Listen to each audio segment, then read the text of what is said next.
تمام پاکستانیوں کو گزشتہ عید میلاد النبی بہت بہت مبارک ہو۔ اللہ ہمیں توفیق دے کہ ہم اپنے نبی پاک صلی اللہ علیہ وآلہ وسلم ان کے اسوہ حسنہ پہ عمل کریں اور ان کے طریقوں پہ عمل کر کے ہی ہم پاکستان کو وہ پاکستان بنا سکتے ہیں جس کے لیے یہ پاکستان ہمارے آباء و اجداد نے آزاد کیا تھا۔ یہ پچھلے دنوں جو آئینی ترامیم کا ایک ڈرامہ رچایا گیا ہے، ان کو میں غیر آئینی ترامیم کہتا ہوں۔ They are not constitutional amendments, they are unconstitutional amendments, کیونکہ اگر آپ نے کوئی قانونی کام بھی کرنا ہو لیکن اس کو آپ غیر قانونی طریقے سے کریں تو وہ قانونی نہیں ہو سکتا۔ ایک تو آپ کا انٹینشن، آپ کی نیت ٹھیک نہیں تھی، بدنیتی پہ مبنی تھا سارا قصہ، اور دوسرا بہت بڑے آئینی سقم ہیں ابھی جس کی وجہ سے کوئی آئینی ترمیم ابھی آپ پاس کر ہی نہیں سکتے۔ پہلے جو طریقہ کار اپنایا گیا اس پہ بات کرتے ہیں۔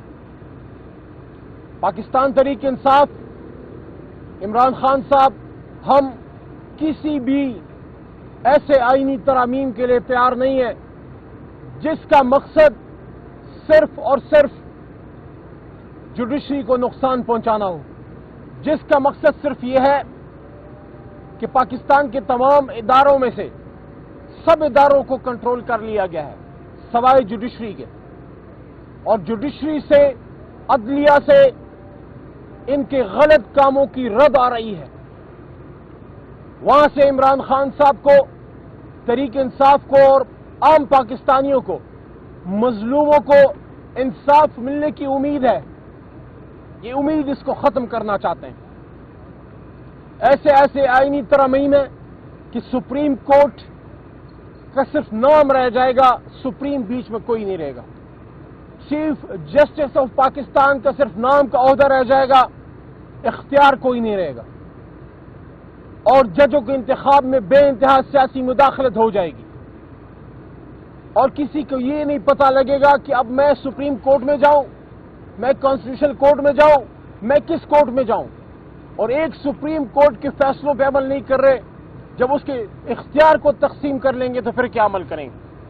ساتھ میں جس طرح کوئی ڈپٹی کمشنر، کوئی ڈی پی او، کوئی غلطی سے کوئی ایماندار آ جائے، وہ سٹینڈ لے لے، وہ سچی بات کر لے، اس کو بدلی کر دیتے ہیں، اس کو ٹرانسفر کر دیتے ہیں۔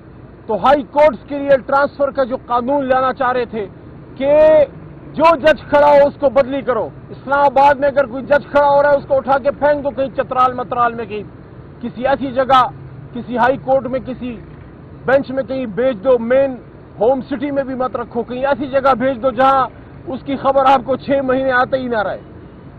اس کے ساتھ ساتھ ہمارے ممبران کو اغوا کیا گیا۔ کل آپ نے سعد اللہ بلوچ صاحب کی ویڈیو دیکھی ہوگی، آپ نے ہمارے ممبران کے بیان سنے ہوں گے۔ یہ کون سی آئینی ترامیم ہے کہ اس کے لیے آپ کو اپوزیشن بینچز کے ممبران کو، ان کی خواتین کو اٹھانا پڑ رہا ہے؟ اور یہ تو میں برملا کہتا ہوں کہ وہ نوکری جس میں آپ کو ایکسٹینشن کسی کی گھر کی خواتین کو اٹھوا کے ملے، اس نوکری سے بہتر تو موت ہے۔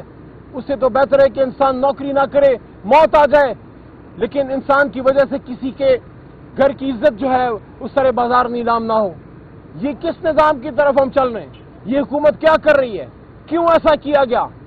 یہ کانسٹیٹیوشن امینڈمنٹس جب پاس کرنے کی ناپاک جسارت کی جا رہی تھی، اس رات ہمارے ایم این ایز اغوا تھے، اور مت بھولے کہ اس سے 3 دن پہلے ہمارے 10 ایم این ایز کو پارلیمنٹ ہاؤس سے اغوا کیا گیا۔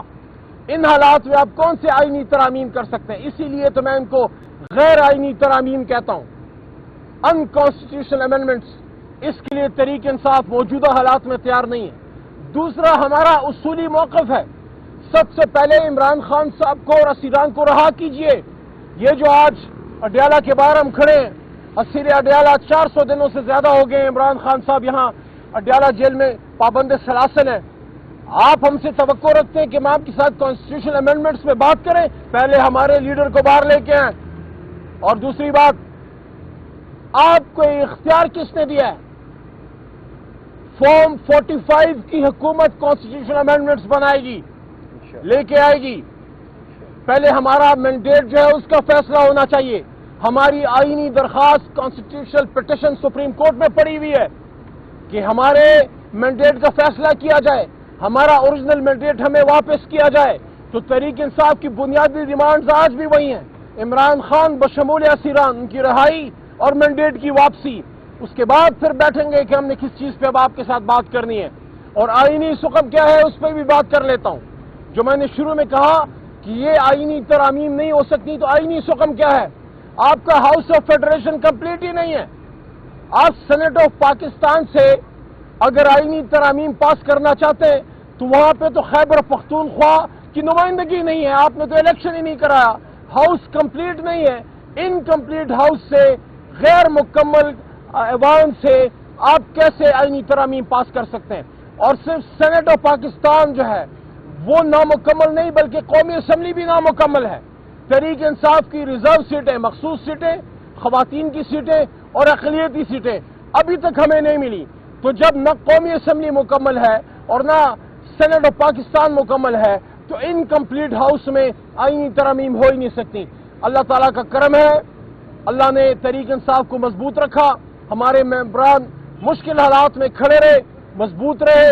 میں ان کو سلام پیش کرتا ہوں اور میں شکریہ ادا کرتا ہوں تحریک انصاف کے تمام ہمارے لاکھوں کروڑوں ووٹر سپورٹر ورکر کو, جنہوں نے ہمیں سپورٹ بھی کیا اور جن کا پریشر بھی تھا پیچھے کہ عمران خان اگر جیل میں ہے تو کوئی یہ نہ سمجھے اس کے ووٹ کا محافظ اس کا ورکر ہے. کوئی پارلیمنٹرین سوچ بھی نہیں سکتا. سب عمران خان کے ساتھ ڈٹے ہوئے کھڑے, لیکن اگر خدا نہ خواستہ کسی کے دل میں نیت میں فتور بھی آئے تو یہ ذہن میں اس کے ہے کہ پیچھے کارکن پھر نہیں چھوڑے گا. ہلکے میں کیسے جاؤں گا, ہلکے میں کس طرح واپس اپنے ڈیرے پہ جاؤں گا, کیونکہ یہ ووٹ تو عمران خان کی امانت تھی, یہ میرا ووٹ تو نہیں تھا. یہ تو کارکن گلی گلی کریا پھرا اور عمران خان کے نام پہ ووٹ لے کے آیا اور زید بکر عمر کو جتا کے پارلیمان میں بھیج دیا. یہ تو میرا ووٹ تھوڑی ہے. تو اس وجہ سے یہ جو پچھلا ہفتہ 10 دن گزرے میں سمجھتا ہوں امتحان کے تھے, لیکن اللہ نے ہمیں سرخرو کیا ہے. لیکن ہم نے آرام سے نہیں بیٹھنا, کیونکہ چور چوری سے جائے لیکن سینہ زوری سے بھی نہیں جاتا اور باقی کاموں سے بھی جو ہے وہ نہیں جاتا, ہیرا پھیری سے تو بالکل نہیں جاتا. تو یہ لوگ باز نہیں آئیں گے, یہ لوگ باز نہیں آئیں گے, یہ اپنی اس حرکت کی طرف دوبارہ آئیں گے. لیکن ہم نے بھی انشاءاللہ چست اور ہم نے بالکل بیدار رہنا ہے. اور یہ بھی بتا دیں کہ نون لیگ سے تو کوئی توقع نہیں تھی, لیکن پیپلز پارٹی کا کردار اس میں بڑا سوالیہ نشان ہے, خاص کر بلاول صاحب کا جو بڑا کلیم کرتے ہیں کہ ان کے نانا نے آئین بنایا. افسوس کی بات ہے بلاول صاحب, آپ کے نانا نے پاکستانی پارلیمنٹرینز کے ساتھ, مفتی محمود صاحب کے ساتھ یا ولی خان صاحب کے ساتھ یا اس وقت کی لیڈرشپ کے ساتھ مل کے آئین بنایا, اور ان کا نواسا رات کے اندھیرے میں اس آئین میں نقب زنی کر رہا تھا. کسی سے توقع نہیں تھی کہ پیپلز پارٹی جو ہے وہ ان کے ساتھ مل کے اس آئین کا حلیہ بگاڑنے کی یہ کوشش کرے گی. آپ ہمیں بتائیے بلاول صاحب, آپ کس طرح اپنے نانا ذوالفقار بھٹو کو فیس کریں گے اگر آپ یہ آئینی ترامیم پاس کروا دیتے؟ بہرحال ہمارے حوصلے بلند ہیں اور انشاءاللہ ہم اپنے آئین کی بھی حفاظت کریں گے, اپنی جوڈیشری کے ساتھ بھی مضبوط کھڑے ہیں. اور آپ دیکھ لیں گے انشاءاللہ یہ جو لاہور میں ہمارا جلسہ ہونے جا رہا ہے, لاہور میں جو ہمارے انشاءاللہ پاکستانی لاہوری اور پورے ملک سے پاکستانی آ رہے ہیں ایک پرامن جلسے کے لیے, انشاءاللہ وہاں آپ کو اس کے بارے میں مزید تفصیلی باتیں بھی ہم کریں گے. لیکن یہ دوبارہ کہنا چاہتے ہیں لاہور کا جلسہ بھی ہمارا حق ہے اور یہ تحریک انصاف کا حق ہے کہ اس کا لیڈر باہر آئے اور اس کو اس کا مینڈیٹ واپس دیا جائے. اس طرح کی غیر آئینی ترامیم کر کے آپ نہ تو اپنے اقتدار کو دوام دے سکتے, نہ کسی شخص کو کسی عہدے پہ مزید آپ طوالت دے سکتے ہیں. اس کے لیے قوم تیار نہیں ہے اور نہ یہ کوئی کرنے والا کام ہے. آئین پاکستان کو اس طرح تباہ و برباد نہیں ہونے دیں گے, جوڈیشری کو اس طرح کمزور نہیں ہونے دیں گے. انشاءاللہ اپنی جوڈیشری کے ساتھ, اپنے آئین کے ساتھ پاکستان تحریک انصاف, ہمارا ہر ورکر, ہر ووٹر, ہر سپورٹر مضبوط کھڑا